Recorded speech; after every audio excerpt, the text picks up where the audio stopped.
I'm Kelly, and I wed Tom when I was a young, idealistic woman.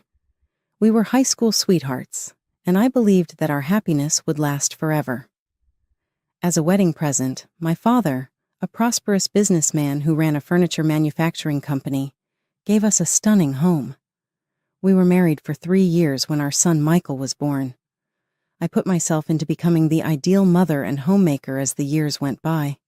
I cooked delicious meals, kept our house immaculate, and saw to it that Michael had all he needed. Tom was not seeing the rapid advancement he had anticipated for his sales manager profession. He got home one evening feeling irate and dissatisfied. "Kelly, I just can't handle this any longer. Damn it. For what purpose am I busting my ass at work?" I jumped when he banged his fist on the kitchen table and said, "Pennies." "What do you want me to do about it?" I asked, attempting to seem calm. Tom's eyes glowed. "Your dad. He may offer me a senior position at his factory. I mean, you could talk to him, right?" I wavered. In our economic operations, my father had always been fair, and I didn't want to abuse our relationship. However, I nodded as I noticed Tom's desperation in his eyes. "Okay, I'll talk to him." I went to see my father at work the following day. I hesitantly said, "Dad, I need to ask you something." "Tom is the subject. I was wondering if you would have a place here at the factory for him, as he is not satisfied with his current work." My father paused for a while before nodding. "All right, I'll give him a shot, but he'll have to prove himself like anyone else." Tom was overjoyed when I broke the news to him. I was lifted up by him and whirled around the kitchen. "Kelly, you are incredible. This is going to completely alter our lives." And it did for a while. Our worries about money decreased as Tom began to make more money. But while one issue subsided, another, my friendship with Helen, Tom's mother, grew in its stead. A force of nature, Helen publicly disapproved of me and jealously guarded her only son. She showed up unexpectedly, berated me for my housekeeping, and insisted on having all of my time. I was trying to prepare dinner one afternoon when Helen blew through the front door. "Kelly, I need you to take me shopping right now." My teeth were clenched. "I'm in the process of cooking, Helen. Is tomorrow a good day to do this?" Her gaze grew strained. "Are you saying my needs aren't important after all I've done for this family?" Knowing that a comeback would only make matters worse, I bit it back. "Obviously not. Please give me a short while to complete this." I couldn't help but wonder how my life had turned into this as I drove Helen to the mall and heard her gripes about my cooking, driving, and pretty much everything else. I was a capable, intelligent lady, but here I was, giving in to the whims of others while my own aspirations fell to the wayside. One particularly frustrating afternoon, Helen barged into our home unannounced, as usual. "Kelly," she called out, her voice grating on my already frayed nerves. "I'm hungry. Make me something to eat." Biting my tongue, I set aside the laundry and trudged to the kitchen. As I prepared a meal for Helen, she sat at the kitchen table, criticizing my every move. "You're using too much oil," she snapped. "And for heaven's sake, cut those vegetables smaller. Don't you know how to cook properly?" As I placed the finished meal in front of her, I hoped she'd eat quickly and leave. But to my dismay, she packed up all the food I'd prepared and stood up. "I'll be taking this with me," she announced. "I have bridge club tonight, and this will do nicely for snacks." I stared at her in disbelief. "But Helen, that was supposed to be our dinner." "Oh, you can always make more," she said, already heading for the door. "It's not like you have anything better to do with your time." As the door slammed behind her, I sank into a chair, feeling defeated. I glanced at the clock, realizing I now had less than an hour to prepare another meal before Tom got home from work. When Tom arrived, he found me frantically trying to get dinner on the table. "What's going on?" he asked, loosening his tie. "Why isn't dinner ready?" I explained what had happened with his mother, hoping for some understanding or support.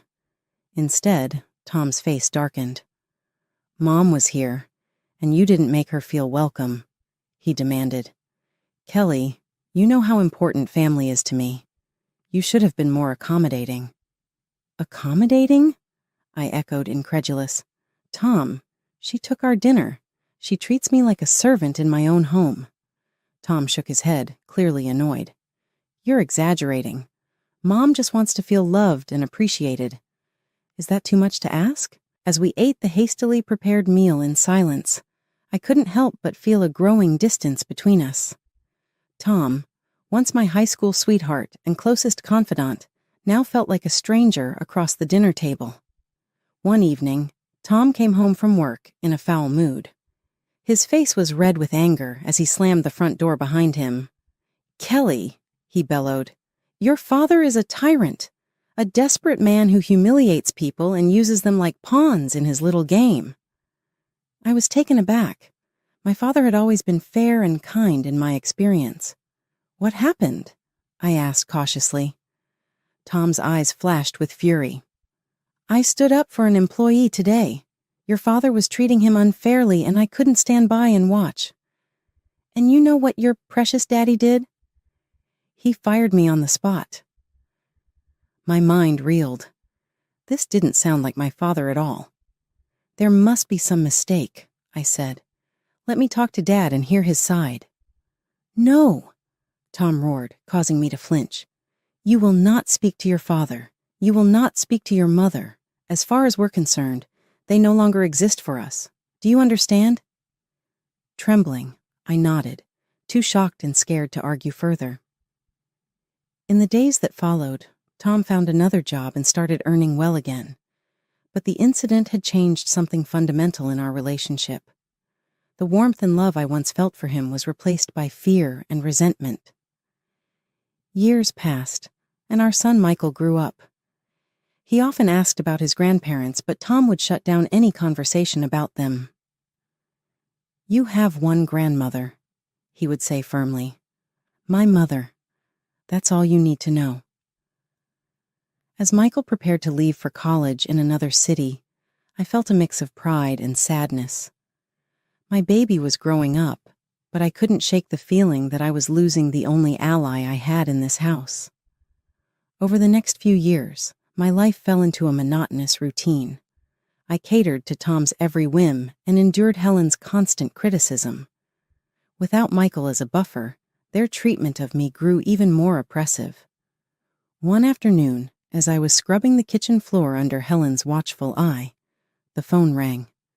I reached for it, but Helen snatched it away. I'll answer it, she snapped. You focus on getting that floor clean. I can still see spots. I gritted my teeth and returned to my task, but I couldn't help overhearing Helen's side of the conversation. Yes, this is the residence of Kelly. Who? Her father? Helen's voice dripped with disdain. I'm sorry, but Kelly isn't available to speak with you. Please don't call again. My head snapped up. Wait, I called out, but Helen had already hung up the phone. That was your father, she said coldly. I told him not to call or contact you again. You should be thanking me for protecting this family from those toxic people. I felt a surge of anger and frustration. You had no right to do that, I said, my voice shaking. He's my father. I should have been allowed to speak to him. Helen's eyes narrowed. You ungrateful little... Just then, Tom walked in. What's going on here? He demanded. Helen immediately put on a hurt expression.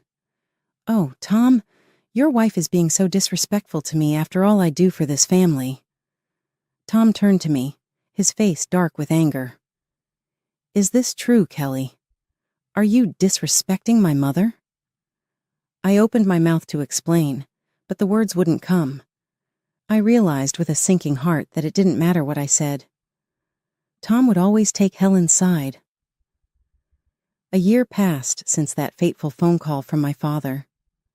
Life continued its suffocating routine, with Tom and Helen's control over me growing tighter by the day. Then, on a crisp autumn morning, everything changed. The phone rang while I was preparing breakfast. Tom was in the shower, and Helen hadn't arrived for her daily inspection of my housekeeping. For once, I was able to answer without interference. "Hello?" I said tentatively. "Kelly, is that you?" The voice on the other end was familiar, yet distant. It was my father's voice. "Kelly, it's your mother. She's very ill. The doctors don't think she has much time left. She needs you. We both do." Just then, I heard the bathroom door open. Tom would be down any minute. "I'll try, Dad. I promise I'll try," I whispered, before quickly hanging up.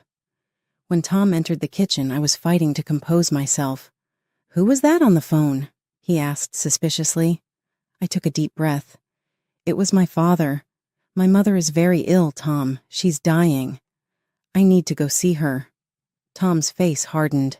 "Absolutely not. We've been through this, Kelly. Your parents don't exist for us anymore." I felt something snap inside me. For the first time in years, I stood up to him. "I'm going, Tom, with or without your permission. She's my mother, and I won't let her die without saying goodbye." Tom's jaw clenched. "Fine, one day. That's all you get. And then you come back home where you belong." I nodded, not trusting myself to speak. One day was better than nothing. With shaking hands, I called my son Michael and told him what was happening. To my surprise and relief, he immediately offered to accompany me. The next morning, Michael and I set off for my childhood home. When we arrived, my father met us at the door. He looked older than I remembered, grief etching deep lines in his face. Without a word, he pulled me into a tight embrace. He led us to my mother's room. She lay in bed, pale and frail, but her eyes lit up when she saw me. "Kelly," she whispered, reaching out a trembling hand. "My baby girl." I rushed to her side, clasping her hand in mine. "Mom, I'm here. I'm so sorry. Can you ever forgive me?" She smiled weakly. "There's nothing to forgive, sweetheart. I'm just glad you're here now." We spent the day by her bedside, sharing memories and making up for lost time. As the sun began to set, my mother's breathing became labored. She squeezed my hand and looked into my eyes. "Kelly," she said softly, "promise me you'll live your life. Really live it. Don't let anyone cage your spirit again." Tears streamed down my face as I nodded. "I promise, Mom. I promise." She smiled one last time, then closed her eyes. Her hand went limp in mine. She was gone. Suddenly, my phone began to ring incessantly. I knew without looking that it was Tom. I answered the call, moving to the hallway for privacy. Tom's voice, sharp with anger, cut through the line. "Where the hell are you, Kelly? You were supposed to be back hours ago." "Tom, I can't leave yet," I stammered, my voice thick with emotion. "My mother just passed away. I need to stay for the funeral." "Absolutely not," he roared. "I told you one day, and that's all you get. If you're not back by tomorrow, don't bother coming back at all." His words hung in the air, a threat and a promise all at once. For a moment, I was tempted to give in, to rush back to the life I knew. But then I remembered my mother's last words, urging me to live my life fully. "Fine," I said, my voice steadier than I felt. "I'm staying." I ended the call before he could respond, my heart pounding. I had defied Tom for the first time in our married life, and it was both terrifying and exhilarating. The next few days passed in a blur of grief and preparations. On the day of the funeral, as we stood solemnly around my mother's grave, my phone began to ring again. Tom's number flashed on the screen. Without thinking, I pressed the speaker button, if only to quickly silence it. Tom's voice, loud and angry, burst forth for all to hear. "Kelly, this is your last chance," he yelled. "If you don't come home right now, I swear I'll come and drag you back myself. You ungrateful filth, after everything I've done for you." I quickly ended the call, my face burning with shame and anger. The mourners around us looked shocked, and Michael's face was a mask of fury. My father looked more concerned than anything else.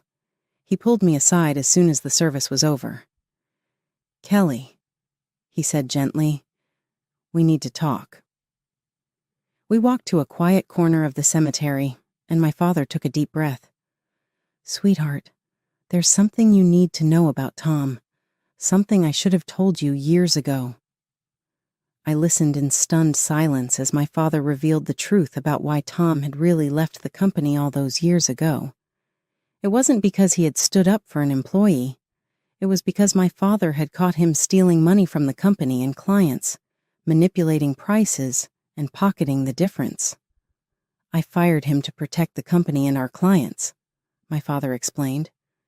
"I didn't tell you because I thought you loved him, and I didn't want to come between you. But now, hearing how he speaks to you, seeing what your life has become, I can't stay silent anymore." I felt as if the ground had opened up beneath my feet. All these years I had believed Tom's lies, allowed him to cut me off from my family, and endured his and Helen's emotional abuse, and it had all been based on a lie. "There's more," my father continued, his voice grave. "I recently heard from a friend that Tom's company is under investigation. There are discrepancies. Kelly, I think he might be up to his old tricks again." As the full impact of his words hit me, I felt a strange mix of despair and liberation. The life I had known was crumbling around me, but from its ashes, I saw a chance for a new beginning. The day after the funeral, my father, Michael, and I decided to return to my house. To our surprise, we found the house bustling with activity. Helen's friends were milling about, and the smell of food wafted from the open windows. We walked in to find a full-blown party in progress. Helen, holding a glass of wine, spotted us first. Her eyes narrowed as she took in my father and Michael. "Well, look who finally decided to grace us with her presence," she said, her voice dripping with sarcasm. "You're late, Kelly. My birthday celebration started hours ago." I was momentarily stunned. In all the turmoil of the past few days, I had completely forgotten about Helen's birthday. Before I could respond, she thrust a dirty rag into my hands. "Don't just stand there," she snapped. "Start cleaning up. These tables won't wipe themselves." My father, who had been silently observing, suddenly erupted.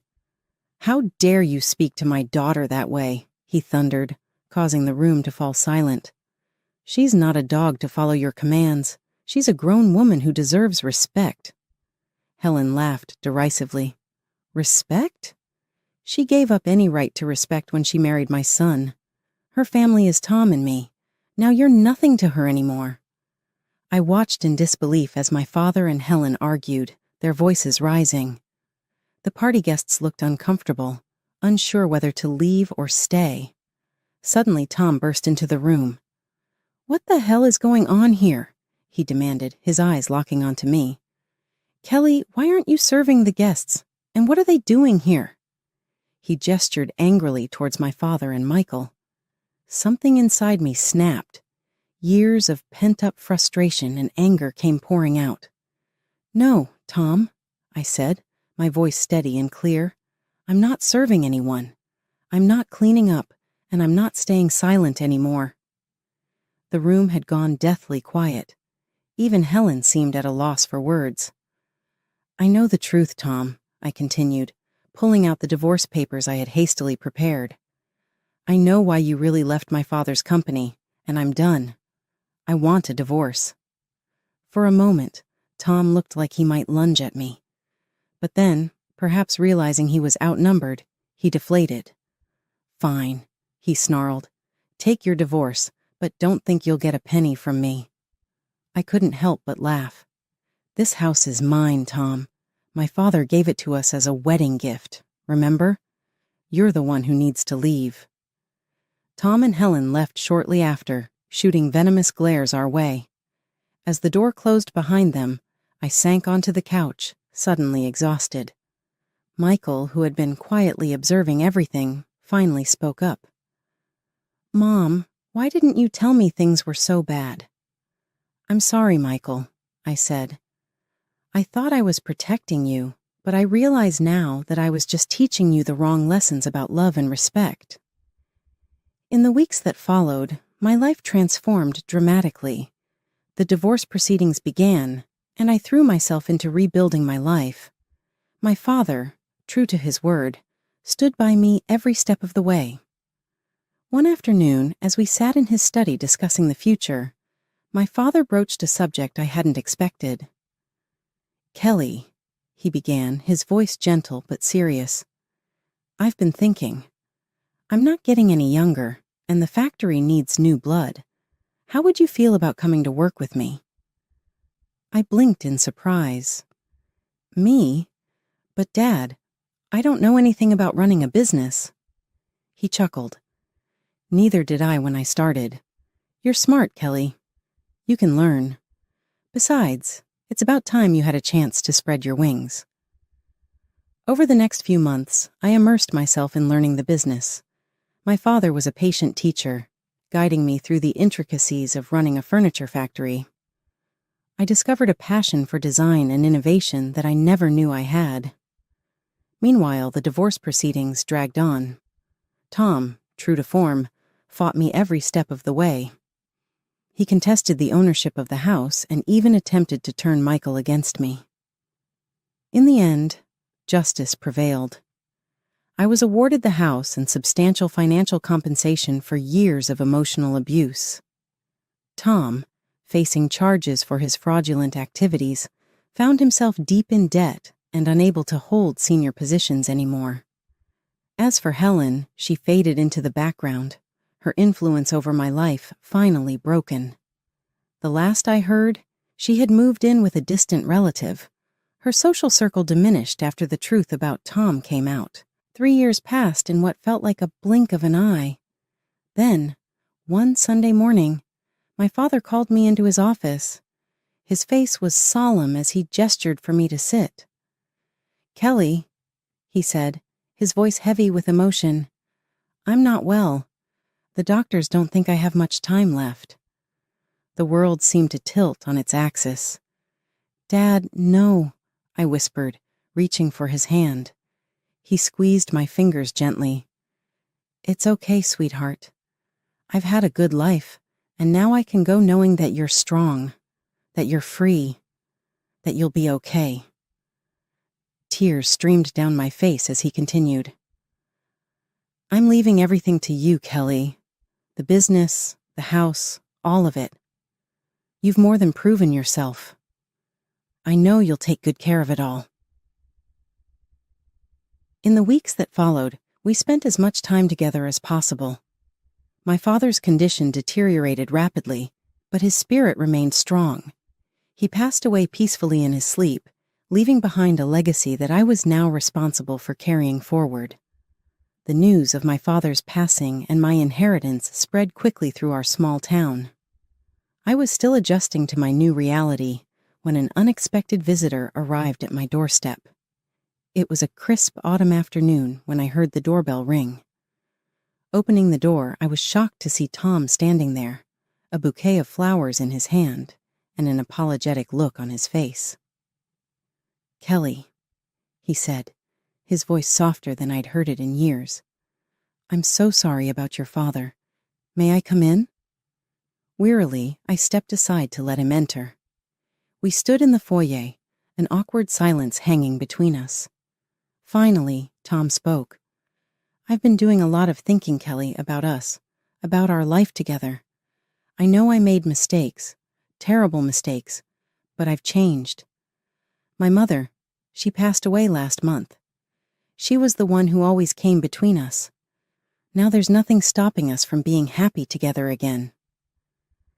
As I opened my mouth to respond, I heard the sound of a car pulling up in the driveway.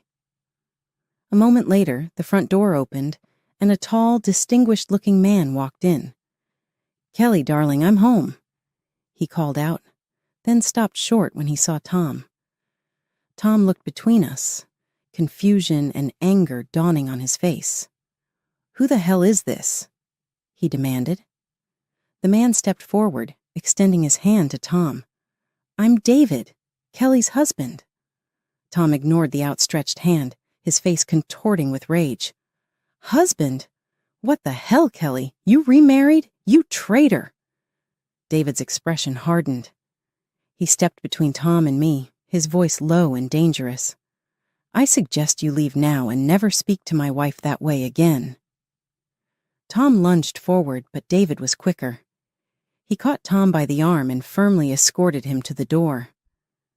"This is your only warning," David said calmly. "Stay away from Kelly.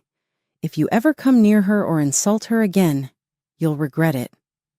With that, he shut the door, and Tom's face disappeared as the sound of screeching tires faded away. David turned to me, his face softening with concern. "Are you okay, love?" I nodded, stepping into his embrace. "I'm fine. I'm just glad you're home." I looked up at him, a smile playing on my lips. "And I'm glad you waited for me after all these years." David chuckled, pressing a kiss to my forehead. "I've loved you since high school, Kelly. I would have waited forever if I had to." As we stood there in each other's arms, I marveled at how life had come full circle. David and I had been high school sweethearts before Tom came into the picture. After my divorce, we had reconnected, and our old feelings had blossomed anew. We married in a quiet ceremony 6 months ago, starting a new chapter in both our lives. Just then, my phone buzzed with a text. It was from Michael. "Mom, great news. Jessica's pregnant. You're going to be a grandmother." In the months that followed, life settled into a beautiful rhythm. Michael and his wife, Jessica, moved back to our city, eager to be close to family. As they prepared for their baby's arrival, they joined us at the factory, bringing fresh ideas and energy to the business.